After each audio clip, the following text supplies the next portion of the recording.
Un barrage hydroélectrique à Ouessa, le Premier ministre a visité le site du futur ouvrage qui devrait accroître les capacités en électricité de notre pays. Et puis 16 nouvelles radios vont émettre bientôt au Burkina Faso. Les promoteurs et le Conseil supérieur de la communication ont signé les conventions d'autorisation à émettre. Et puis de l'argent pour les activités des femmes. Le Burkina Faso va mettre en place un fonds de 5 milliards de francs CFA pour financer les activités de l'autre moitié du ciel. Mesdames, Mesdemoiselles et Messieurs, bonsoir. Voici le 20h de la télévision nationale du Burkina Faso. Bientôt un barrage hydroélectrique à Ouessa dans la région du sud-ouest. Le Premier ministre a visité hier le site du futur barrage, un ouvrage qui va accroître l'offre en électricité de notre pays et accompagner le développement de la région du sud-ouest. Reportage signé Sylvestre Da. Bientôt, cet espace sur les berges du fleuve Moun, à quelques encablures de Ouessa, sera le lit du barrage de cette commune. Le projet relève du programme quinquennal du président du Faso et le Premier ministre, accompagné du ministre en charge de l'eau, est venu rassurer les populations de cette ville frontalière avec le Ghana que la mise en œuvre du projet est plus que jamais sur de bons rails. La construction d'un barrage comme celui de Ouessa, qui sera à sa réalisation sans doute le plus grand barrage du Burkina Faso. Oui, ce sera le plus grand barrage du Burkina Faso. Il va nécessiter beaucoup de choses. Nous avions des problèmes pour les études. Il y a eu des études sommaires qui ont été faites. Les études sommaires estiment ce barrage à plus de 92 milliards de francs CFA. Mais je suis sûr et certain que ça va dépasser les 100 milliards. Sûr et certain. Mais ce qui est bon aujourd'hui, c'est que nous avons déjà des partenaires sûrs. Ce sont des opérateurs économiques indiens qui ont décidé de prendre en charge la totalité de l'étude du barrage. C'est-à-dire qu'ils vont nous faire les études et à l'issue des études maintenant, nous allons engager les travaux. Mais cela dans un délai raisonnable. Je ne voudrais pas vous donner une date, mais soyez sûrs que c'est très prochain puisque aujourd'hui, nous avons les financements pour l'étude et des promesses fermes pour financer la réalisation de ce barrage. Le barrage à réaliser a une vocation hydroélectrique pour une puissance de 21 MW. Le déversoir de 22 mètres de hauteur qui sera érigé devrait rendre le fleuve Moun navigable sur près de 100 km en amont. Il va falloir aménager d'autres zones telles que des zones piscicoles pour le développement de la pisciculture, etc. Et aussi, les investisseurs qu'on a rencontrés, déjà avec l'étude de préfaisabilité, ils ont assuré que le volume qu'on attend de 21 MW sera dépassé. Ils pensent même que ça pourrait être doublé. Et c'est vraiment un projet, ça sera le plus grand projet hydroélectrique qui va nous permettre, en tout cas, de résoudre les problèmes d'électricité que nous connaissons. Au sein des populations et des autorités locales, on brûle l'impatience de voir les techniciens et les bulldozers à l'œuvre. L'ouvrage, pour eux, va constituer un barrage au chômage, à la pauvreté, à l'exode rural et à l'immigration. Si un tel barrage se construit, il est certain que ce ne sera plus seulement les gens de Ouessa qui seront les bénéficiaires, mais c'est l'ensemble du pays. La construction du barrage va entraîner des bouleversements au sein des habitudes des habitants de Ouessa et surtout des déplacements des populations. Le Premier ministre appelle les uns et les autres à la compréhension et à la collaboration. Il rassure en outre que tout sera mis en œuvre pour le bien-être des communautés qui seront concernées. Et puis, en marge de cette visite, le Premier ministre a rencontré les travailleurs de la région. Les échanges ont porté sur les conditions de vie des populations et du fonctionnement des services déconcentrés de l'État. Une rencontre qui a également connu la participation des autorités coutumières et religieuses. Reportage toujours signé Sylvestre Da. Prévu depuis longtemps, plusieurs fois reporté, le rendez-vous de ce lundi 5 mai est finalement le bon. Le Premier ministre foule officiellement le sol de Ouessa, cette commune de la région du sud-ouest à la frontière avec le Ghana. Il n'y a pas que le projet de construction des barrages à l'ordre du jour. Le chef du gouvernement est aussi venu visiter les différents services déconcentrés de l'État et échanger avec les travailleurs. Ce que j'ai vu me permet d'argumenter afin qu'un effort soit fait pour améliorer les conditions de travail de tous ces agents qui sont ici et à qui je rends réellement un hommage d'accepter de travailler dans ces conditions pour les populations. La visite de Luc Adolphe Thiaw à Ouessa a donné aussi l'occasion pour des échanges directs et sans tabou avec les forces vives et les populations. À la tribune, le maire, mais aussi les femmes, les jeunes et la diaspora, par la voix de leurs représentants, ont salué les actions du gouvernement en faveur du bien-être des populations et ont surtout exprimé leurs préoccupations. Au regard de la position de Ouessa et au regard de nombreuses difficultés auxquelles elle fait face quotidiennement, la jeunesse de Ouessa se sent vraiment une jeunesse de frontières, c'est dire le sentiment d'être oublié. Depuis l'annonce de la construction du barrage de Ouessa, la jeunesse espère et nourrit de nouvelles ambitions. Le bitumage de la route Ouessa-Léo. En effet, le barrage de Ouessa va avec le bitumage de la route Ouessa-Léo, longtemps souhaité par plus d'un. Le Premier ministre assure que toutes les doléances ont trouvé oreille attentive. Il promet que le gouvernement va les analyser et les satisfaire dans la mesure du possible. Il y a le bitumage de la voie Léo, donc Ouessa. Aussi, c'est un engagement, nous pensons que nous allons donc vraiment mettre ce projet en avant pour permettre de désenclaver toute cette partie donc, du sud-ouest et qui va aller vers l'est, puisque cette même route continue pour aller jusqu'à Zabri. L'état de CSPS aussi est un peu piteux. Je pense qu'il y a un projet de réhabilitation des CSPS et de leur transformation en centre médical. La programmation était faite pour 2016. Vu l'urgence que cela se pose, je verrai avec le ministre en charge de la santé si on peut ramener donc la construction de ce CSPS-là, sa réhabilitation en 2015. Le chef du gouvernement a aussi eu une entrevue avec les responsables religieux et a rendu une visite de courtoisie au chef de terre. Le reste de la visite s'est déroulé au pas de course. Luc Adolphe Thiaw et sa délégation se sont ainsi rendus dans les villages de Amélé où ils se sont entretenus avec les populations et les travailleurs de la douane et de la police des frontières. À l'école primaire de Amélé et ensuite au lycée provincial de Ouessa où le Premier ministre a achevé sa tournée, il est allé encourager élèves et enseignants. Le Burkina Faso et le Danemark président le Forum global de la lutte contre le terrorisme. La rencontre s'est ouverte ce matin. Elle va présenter la cartographie de la sécurité au Sahel. La rencontre va également aborder les efforts de notre pays dans la lutte contre le terrorisme. Le reportage de Eleonore Ouedraogo, Yerbanga.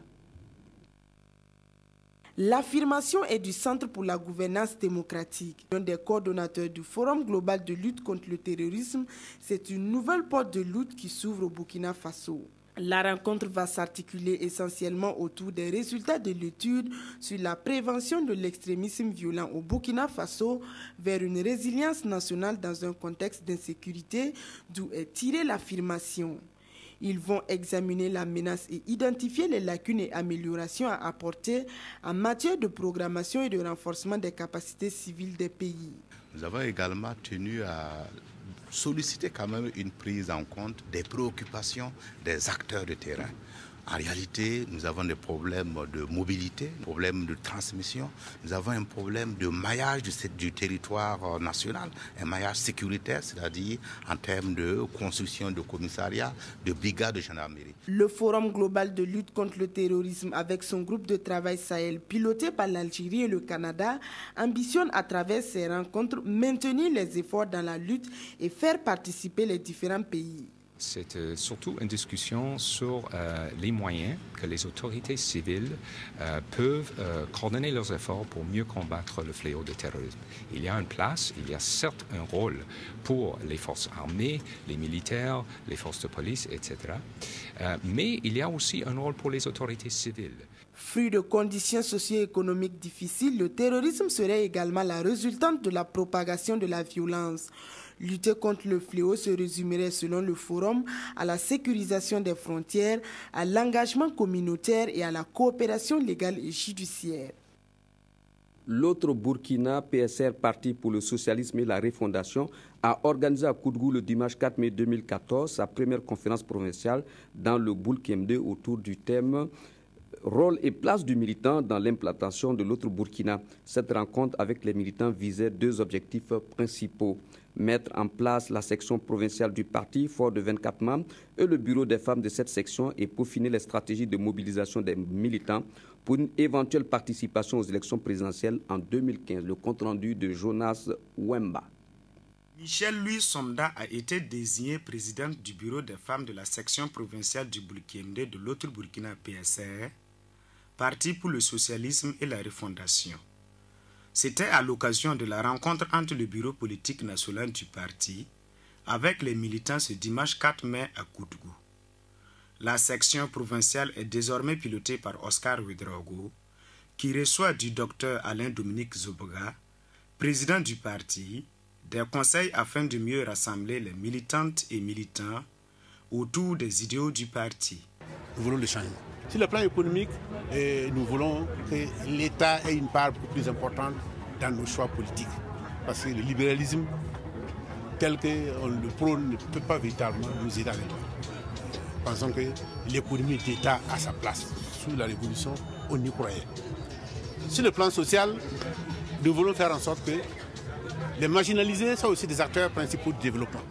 Nous réfléchissons sérieusement à une candidature aux élections prochaines parce que nous ne sommes pas sûrs qu'il y ait un parti qui va dire on veut la révolution.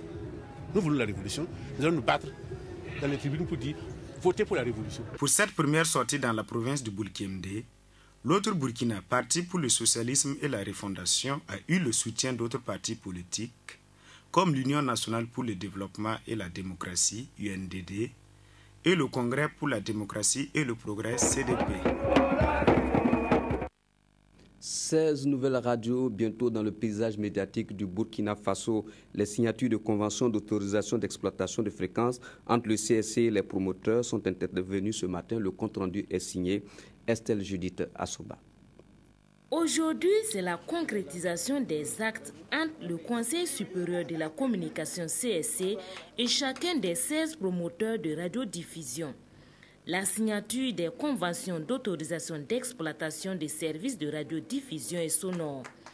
Les 16 promoteurs ont ainsi le plein pouvoir d'émettre pendant 10 ans renouvelables comparativement aux années antérieures qui étaient de 5 ans. Il me paraît important de rappeler la nécessité pour vous de satisfaire aux obligations aussi bien administratives que financières contenues dans les cahiers des charges et les arrêtés d'autorisation. Comme je le rappelle régulièrement, on n'ouvre pas une radio ou une télévision comme on ouvre une boutique de quartier.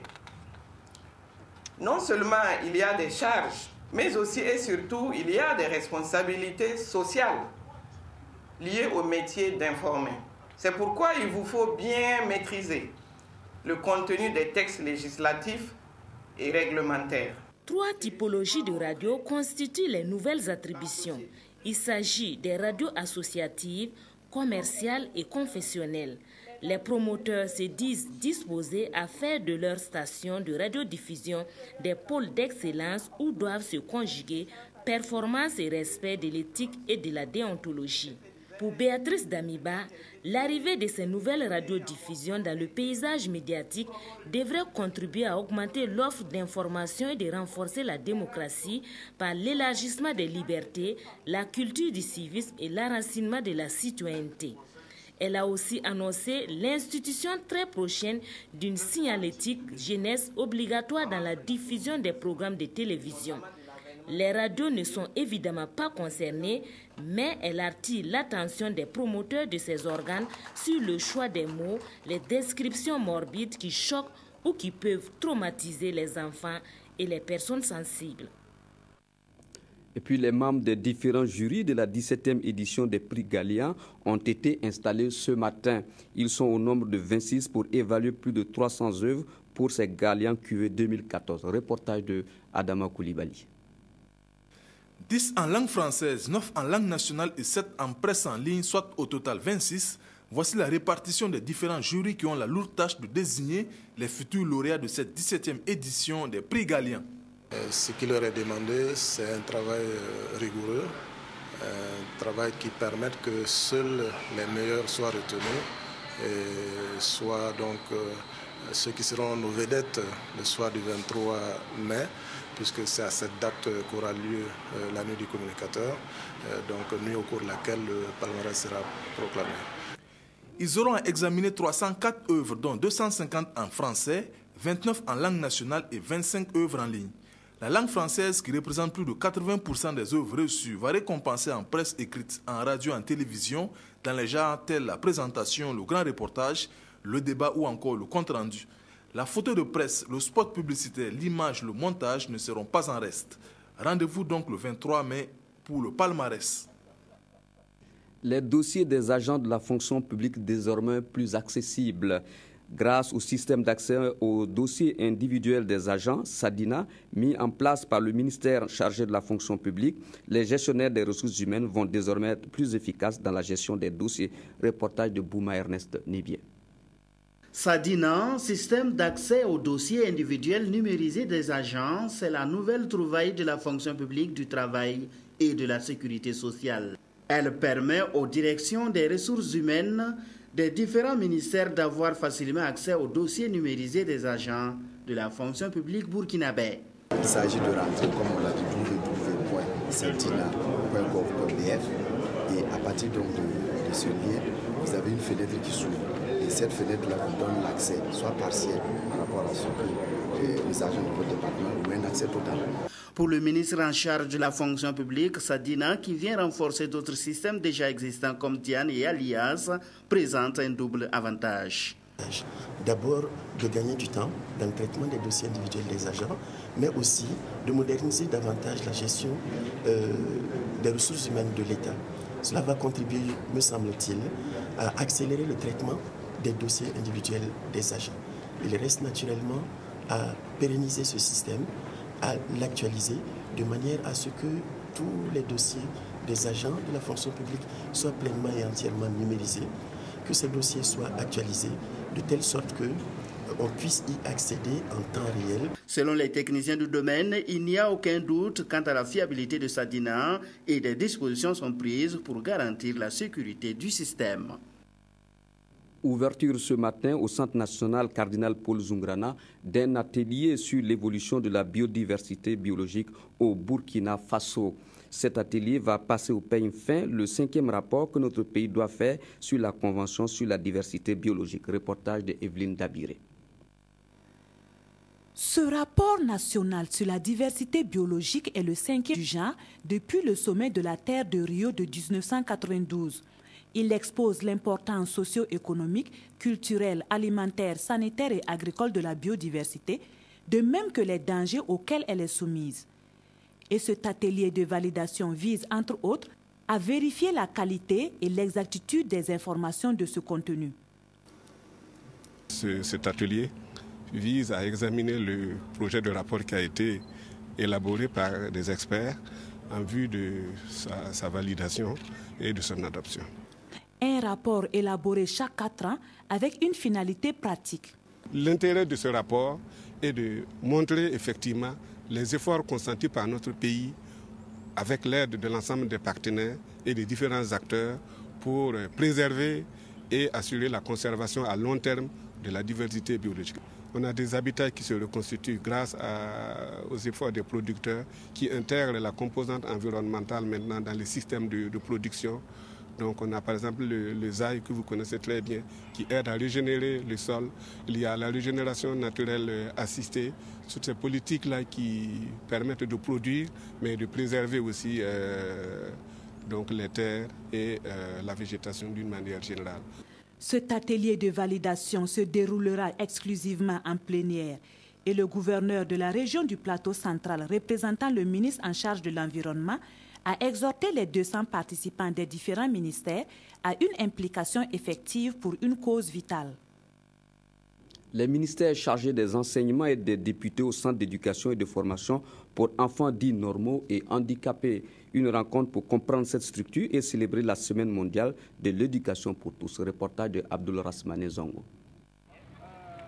Au CEFIS, Centre d'éducation et de formation intégré des sourds et entendants, enfants entendants et malentendants ont eu droit à une visite exclusive des députés de l'hémicycle, mais aussi des représentants des ministères de l'éducation et des enseignements. Les visiteurs ont pu parcourir salles de classe et autres compartiments du CEFIS où, fortement encadrés par leurs enseignants, les enfants handicapés et les enfants dits normaux apprennent et suivent ensemble l'éducation inclusive. Nous venons de réaliser, entre dans le cadre de la Semaine mondiale d'action pour l'éducation, C'est une semaine initiée par la campagne mondiale pour l'éducation en vue d'interpeller les gouvernants, les partenaires techniques et financiers, les parlementaires donc sur la question du respect du droit à l'éducation. Nous voulons simplement dire au niveau de l'éducation nationale que nous n'avons pas perdu de vue cet aspect de l'éducation inclusive, puisque c'est comme ça que nous l'appelons. Madame la ministre, en réorganisant son département, a créé un département et une direction qui s'en occupe. Il y a une direction de l'éducation inclusive. C'est pour prendre en compte tous les besoins spécifiques de ces enfants en situation de handicap. L'originalité de cette visite inédite a été la tentative d'un débat interactif entre visiteurs entendants et enfants malentendants. Les questions des malentendants étaient relatives, entre autres à leur mise à l'écart des concours de la fonction publique, à l'impossibilité pour eux de poursuivre un cursus scientifique au secondaire, mais également à la cessation à l'heure actuelle de l'activité des interprètes du journal télévisé en signe à la télévision nationale. C'est un centre à encourager et toutes les questions qui nous étaient posées, nous avons noté. Et nous allons rendre compte à notre commission, qui est la commission des affaires sociales, culturelles et de l'emploi, et qui à son tour fera un rapport certainement auprès de l'Assemblée et ensemble on verra ce qu'il faut faire. Le droit à l'éducation est très important et pouvoir associer élèves entendants et élèves non entendants et porteurs d'autres handicaps dans la même structure, vraiment, c'est vraiment un de nos objectifs très primordial. La cérémonie a été enfin cadencée par un défilé de modes savamment orchestré par les malentendants. Créé en décembre 1988, le CEFIS prône l'éducation inclusive et compte à l'heure actuelle plus de 500 apprenants. Le Burkina Faso a célébré aujourd'hui la journée internationale de la sage-femme. Un film sur le métier de sage-femme a été projeté afin de présenter le travail des sages-femmes. Le reportage est signé Yolande Lompo. Instituée par la Confédération internationale de la sage-femme ICM depuis 1991, la Journée internationale de la sage-femme est l'occasion de rendre hommage à ces femmes et hommes qui travaillent dans l'ombre. C'est une opportunité pour nous les sages-femmes de montrer à la population, à la communauté, ce que la sage-femme fait. Son rôle crucial qui est la réduction de la mortalité maternelle et infantile. Après la projection du court-métrage Être sage-femme au Burkina Faso et le sketch proposé par le Théâtre du Progrès, leur parrain les a exhortés à cultiver certaines valeurs qui constituent les vertus cardinales qui valorisent leur profession. C'est un métier qui est noble. Les sages-femmes sont ces personnes ressources qui donnent la vie, qui donnent la joie dans les familles. Donc c'est leur demander d'être assidus, ponctuels et de bien accueillir les populations qui viennent dans les formations sanitaires. L'accès à des soins de santé de bonne qualité est un droit humain fondamental. Le gouvernement burkinabé en est conscient et œuvre pour l'atteinte des objectifs du millénaire pour le développement. Nous allons travailler à faire en sorte que nous puissions les former davantage en termes de formation continue, que nous mettions aussi l'accent sur la formation initiale pour faire en sorte que d'ici 5 à 6 ans, nous ayons une masse critique de sages-femmes qui leur permettent de s'occuper davantage mieux des femmes. Les sages-femmes, améliorer la santé des femmes dans le monde est le thème de cette commémoration et à l'occasion des attestations de reconnaissance ont été décernées aux anciennes présidentes de leur association créée en 1973. Ce que femme veut, Dieu le veut, dit-on. Le Burkina Faso met donc à leur disposition 5 milliards de francs CFA pour financer leurs activités. Ce fonds sous forme de prêt sera également alloué au secteur informel qui a obtenu un fonds de 5 milliards. Le reportage de Zalissa Sanfo. Madame Biba Taouedraogo vient ainsi de bénéficier d'un prêt de 3 500 000 francs CFA pour le financement de son projet d'élevage de poules locales. Comme elle, toutes les femmes, œuvrant individuellement ou réunies en groupement ou en association, désireuses de développer leur activité, peuvent souscrire et bénéficier d'un prêt du genre. 5 milliards de francs CFA, c'est la ligne de crédit que l'État alloue au département de Nestorine Sangaré pour la promotion de l'entrepreneuriat féminin. C'est vraiment un sentiment de joie pour toutes les femmes qui vont être bénéficiaires de ces 5 milliards. Et également, c'est vraiment de l'optimisme, parce que ça veut dire que toutes les doléances qui ont été formulées vont avoir une suite positive. Autre bénéficiaire de ce volet des mesures sociales, le secteur informel. 5 milliards de francs CFA aussi pour financer les projets porteurs de ce secteur afin de le dynamiser et de favoriser sa formalisation. Je suis dans l'audiovisuel et comme vous le savez, dans le commerce, on a toujours besoin de financement, quelle que soit la taille du commerce. Parce que si on est ambitieux, si on veut vraiment grandir, on a toujours besoin de financement. Les 5 millions, comme dans les papiers, ça s'explique, c'est pour le fonds de roulement. Est-ce que vous voyez? Cela peut permettre d'appuyer ce que nous avions d'abord comme fonds de roulement à agrandir tout simplement le commerce. Toutes ces 2 lignes de crédit sont logées au Fonds burkinabé de développement économique et social à travers 2 guichets. Le guichet spécial d'appui au financement de l'entrepreneuriat féminin et le guichet spécial d'appui aux activités du secteur informel. Après une formation de 5 mois, les Léos de Bobo Constellation passent à l'étape supérieure. Le lundi 28 avril 2014, ils ont reçu leur charte, devenant ainsi Lions du district 43A1. 16 nouveaux adhérents ont promis de défendre les idéaux de l'association. Le commentaire est signé Ali Traoré. Ils étaient nombreux, les membres de l'Ange Club International, à assister à l'intronisation des 31 futurs Lions. Une intronisation marquée par la remise de chartes à ces anciens lieux de Bobo Constellation. Cette étape qui marque l'adhésion du groupe au district 403A1 est la suite d'une formation de 5 mois au profit de Mohamed Traoré et de ses camarades. Nous sommes des anciens Léo, ça veut dire que nous militions déjà dans ce mouvement. Alors, nous avons été touchés par la limite d'âge parce qu'il faut dire que pour passer de Léo à Lyon, il y a une limite d'âge. Alors, nous savons déjà les engagements qui nous attendaient et le lyonisme nous a beaucoup apporté. Je voudrais rappeler que Bobo Dioulasso a été la porte d'entrée du lyonisme au Burkina Faso en 1956. Donc, c'est avec beaucoup de fierté que nous sommes là aujourd'hui pour voir l'extension des clubs dans cette cité. Vous savez, nous sommes dans un monde où la misère et la paupérisation ne font que s'accroître, ne font que grandir. Donc il faut beaucoup de gens pour agir, pour combattre ces fléaux qui nous sont autour de nous. L'agrandissement, la venue de ce nouveau club, Bobo Constellation, est une marque d'engagement des Lions de Bobo, des populations de Bobo, à s'investir auprès de leur communauté. Le parrain de la cérémonie, Souleymane Gira, s'est réjoui de voir ses fioles intégrer cette communauté. Il les a par ailleurs exhortés à défendre les idéaux des Lions, à les perpétuer et à les transmettre aux futures générations. À cette cérémonie, les devoirs des Lions ont été rappelés à ces nouveaux adhérents. Il faut rappeler que le lyonisme est un mouvement international qui regroupe des hommes et des femmes qui volontairement et de façon bénévole mettent leurs moyens, leurs idées et leur temps en commun pour servir leur communauté.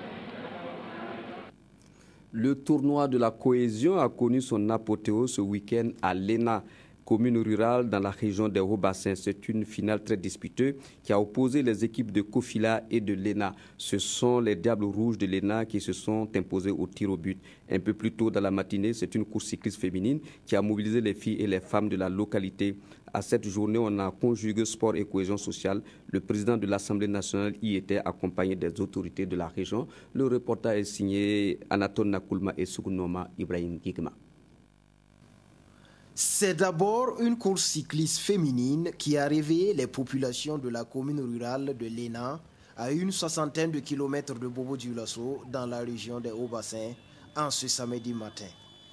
89 cyclistes pour 3 km à parcourir et c'est Zonabo Pakbelem qui mène la course et arrive première en moins de 10 minutes, soit une vitesse de 21 km à l'heure. Après avoir remporté le premier prix, je suis très heureuse et je souhaite que prochainement ça soit meilleur que ça. Après la petite reine, place au sport roi. Sur le terrain, Léna en rouge et Kofila ont 2 fois 30 minutes pour s'expliquer. Malgré le vent et la pluie, le public est celui des grands jours. À côté des autorités présentes, dont le président de l'Assemblée nationale. La possession de balles, la maîtrise du jeu, tout est équilibré jusqu'au score, paritaire au terme du temps réglementaire, un but partout. C'est finalement l'épreuve fatidique des tirs au but qui va départager les protagonistes. 5 tirs réussis contre 4 à l'avantage de l'ENA. Je suis très heureux d'avoir pris ce trophée de la Coupe de la Cohésion. Et sincèrement, je félicite vraiment mon équipe. La course cycliste féminine, le tournoi de football, autant de réalisations qui donnent satisfaction à Yacouba Milogo, promoteur de la Coupe de la Cohésion. Vous avez vu, la mobilisation était très forte. Ça veut dire que la population de la commune de l'ENA, tout comme les jeunes en particulier, ont adhéré, n'est-ce pas, donc, à ce projet qui consiste, n'est-ce pas, donc, à travers le football, de créer la cohésion autour des jeunes. Donc vraiment, sur ce premier point, je crois que je suis très satisfait. Kofila, finaliste malheureux, s'en sort avec un trophée, un jeu de maillot plus une enveloppe de 100 000 francs.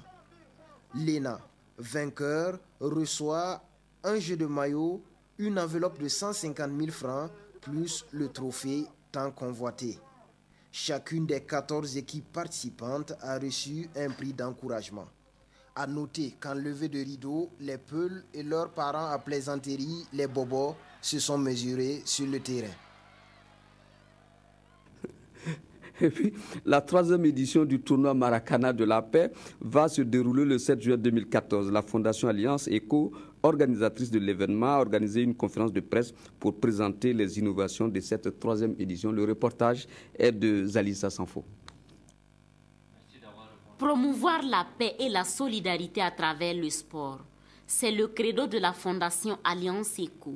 Et pour la 3e fois consécutive, la Fondation s'active pour la concrétisation de cet engagement sociétal. Alliance Eco a toujours associé la promotion de la solidarité par ce qu'aucun développement personnel ou collectif ne peut se faire sans la paix. Et aussi parce que nul n'est assez nanti pour ne pas avoir besoin de la solidarité. Au menu de cette 3e édition, un tournoi de Maracana intitulé Tournoi de la paix.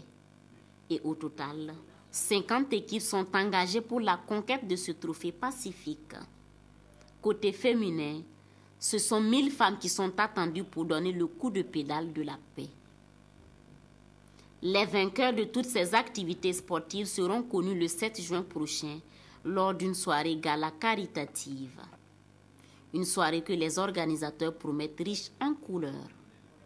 Le dîner gala, ça c'est le 7 également, à partir de 19h aux salles des banquets, qui sera patronné par le président de l'Assemblée nationale de la Côte d'Ivoire, M. Soroki Bafori Diom, et les coparrains, le ministre de l'Éducation nationale et de l'alphabétisation, le ministre de l'Agriculture, et le consul du Kazakhstan, et notre cher ami et frère, Salif Traoré dit Assalfo, ambassadeur de bonne volonté de l'UNESCO. À l'issue de toutes ces activités, tous les fonds récoltés iront au bénéfice des orphelins de Lumbila et aux sapeurs-pompiers. Voilà, ici se referme votre journal. Merci de l'avoir suivi. Je vous souhaite une agréable nuit. On se retrouve demain à 20h pour d'autres actualités.